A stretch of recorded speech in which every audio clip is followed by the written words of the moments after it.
మరొక breaking municipal ఎన్నికల్లో ఎస్టీలకు రిజర్వ్ చేసిన 5 మున్సిపాలిటీల్లో ఫలితాలు వెలువడ్డాయి.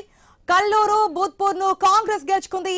కే సముద్రంలో టై కాగా మహబూబాబాద్ లో హంగేర్పడింది. ఎల్లంపేట మున్సిపాలిటీని బీఆర్ఎస్ దక్కించుకుంది.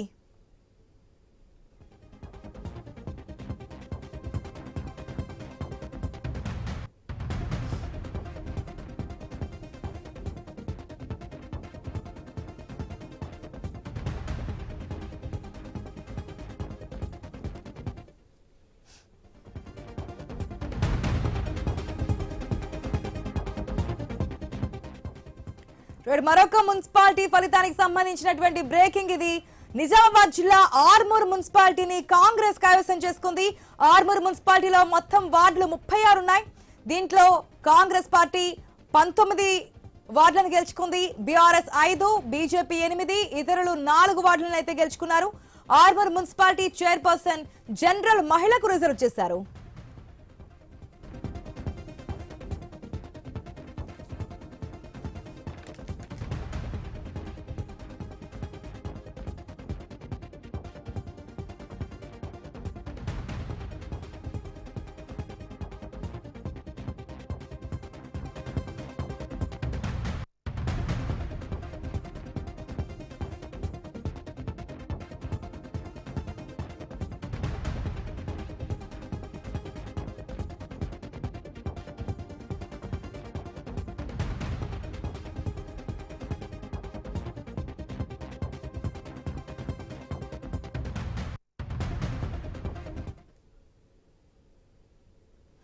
మనం చూసి ఇప్పటి వరకు 116 మున్సిపాలిటీలకు సంబంధించి 80 మున్సిపాలిటీల్లో మనకి ఫలితాలు అయితే వెలువడ్డాయి.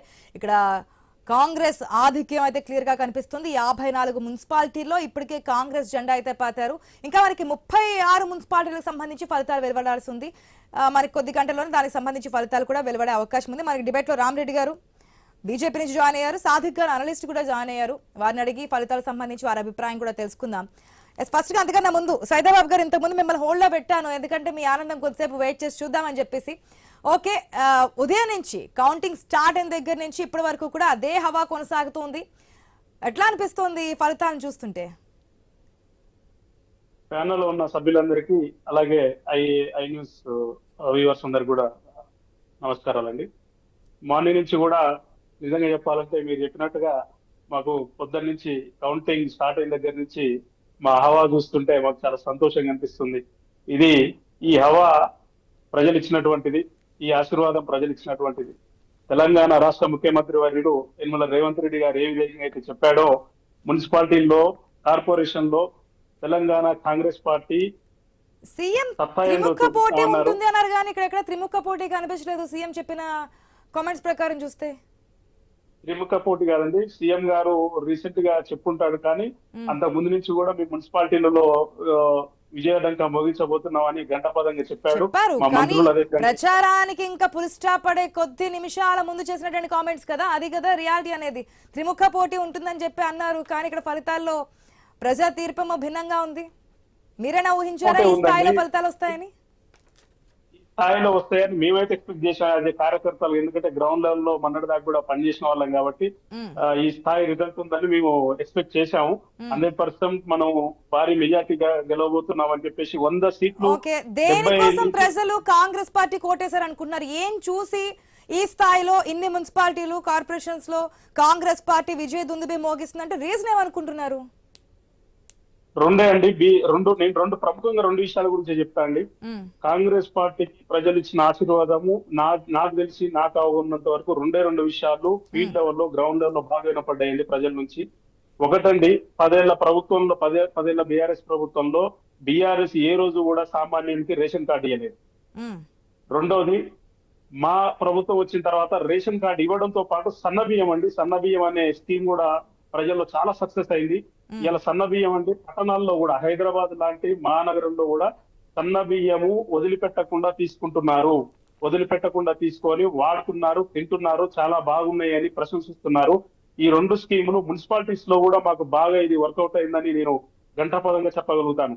ఇందుకు సన్న బియ్యం స్కీము ప్రవేశపెట్టినటువంటి ముఖ్య మంత్రి 6 గ్యారంటీలు 420 హామీలు అని చెప్పి ఏది అమలు చేయకుండా ప్రభుత్వం ముందుకెళ్తోంది అని చెప్పి ప్రతిపక్ష పార్టీలు ప్రచారంలో హోరెత్తించారు కదా, ఎఫెక్ట్ ఇక్కడ కనిపించలేదు. అంటే దీనికి చెప్తానండి, 6 గ్యారంటీల గురించి కూడా చెప్తాను. 6 గ్యారంటీల్లో ప్రముఖంగా మేము 2, 3 వరకు మేము అమలు పరచడం జరిగింది. రానున్న 3 మేము వచ్చి 2 సంవత్సరాలు అవుతుంది, 3వ సంవత్సరం రన్నింగ్ లో ఉన్నాము. ఇది 420 హామీలు కూడా ఊటావుటిన మనము ఒక రోజులో తినాల్సినట్టు భోజనము ఒక పూటలో తినాలంటే కాదండి. దాని విధానాల కానీ రోజు తింటాం కదా, రోజు తింటాం కదా. నేను అదే అంటున్నా, రోజు తినేది వేరు, రోజు తినేది 3 పూటలు ఒకేసారి తినడం వేరు. ఇది రోజు తింటాము. అలాగే పెన్షన్స్ పెంచితే గనక పెంచిన పెన్షన్స్ ప్రతి నెల తీసుకుంటారు కదా, ఎప్పుడో మేము తర్వాత ఇస్తామంటే ఇదంతా లాస్ అవుతారు కదా ప్రజలు. కానీ అవేవి గ్రౌండ్లలో పంచలేదు అంటారు. ప్రజలు లాస్ అయ్యారండి. 2034 వరకు కూడా కాంగ్రెస్ ప్రభుత్వం ఉంటుంది. ప్రజలకు ఏ విధంగా కూడా లాస్ జరగనీయము. అంటే 2034 వరకు కూడా దీన్ని ఇట్లా సాగదీస్తూ ఉంటారు. సంక్షేమ పథకాలు అప్పుడు ఇస్తారా? ప్రతిసారి కొత్త సాగిస్తుంది. పెన్షన్ అనేది 100% పెన్షన్ ఏదైతే హామీ ఇచ్చామో 420 హామీలో భాగంగా 100% పెన్షన్లు అమలు చేస్తాము. ఈ మున్సిపల్ ఎలక్షన్ల తర్వాత రైతు భరోసా ఏదైతే ఉందో అది కూడా వేస్తా అని చెప్పి ముఖ్యమంత్రి గారు ప్రకటించడం జరిగింది. మిర్యాలగూడ సభ 100% ప్రజలకు రావాల్సిన ప్రతిదీ వస్తుంది, చేస్తాము. ప్రజలు ఆశీర్వదిస్తూనే ఉంటారు. ఓకే, ఒక్క నిమిషం. రామరెడ్డి గారు నమస్తే అండి. నమస్తే అండి. రామరెడ్డి గారు, ఫలితాలు వస్తున్నాయి, ఉదయం నుంచి చూస్తూ